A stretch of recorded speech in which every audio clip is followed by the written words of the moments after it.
Hi! Magandang araw, Gitnang Luzon. Ako si Sam, at narito na naman tayo sa isang makabuluhang kwentuhan kung saan tinig ng bawat mag-aaral ang nangingibabaw. Dito sa Tinig ng Gitnang Luzon, pag-uusapan natin ang mga isyong bumabalot sa ating paaralan, komunidad at buhay estudyante. At ngayong episode, isang mainit na usapan ng ating pag-uusapan.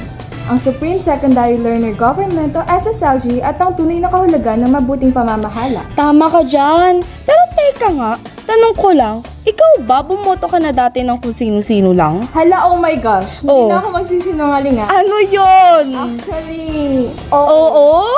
Dati wala nga akong pake, basta boto lang ng boto. Oo. Naalala ko pa. Oh. Pipili lang ako ng sikat o yung kakilala ko. Talaga?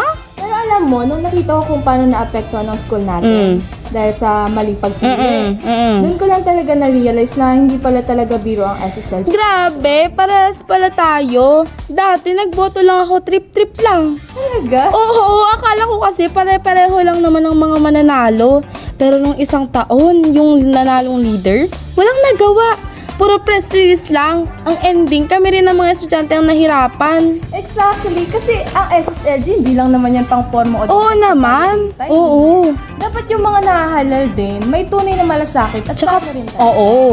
Tama, kasi kung ang SSLG mo, walang ginawa kundi magpa-picture lang sa events, parang naglagay lang tayo ng dekorasyon sa paaralan. Tama. Kaya dapat tayo mismo bilang botante, maging matalino sa pagpili. Alam mo ba, Kate? Oh. May mga batch talaga ng SSLG na sobrang solid. Oo, lalo na nung last year ba yun? Nung Yes, yung grade isang 8? Oo. Batch natin sila Ate Rolane! Oo. Nagkaroon sila ng feeding program, Oo. student support projects. Tapos natuwa talaga ako dun sa hulaan mo. Ano? Nabawasan yung assignment. Oo, ayun yung sobrang saya talaga natin. Totoo, yan talaga yung klase ng pamumuno na may kwenta. Oo. Kaya nga, so sa mga nakikinig sa atin ngayon, isipin nyo na mabuti bago bumoto.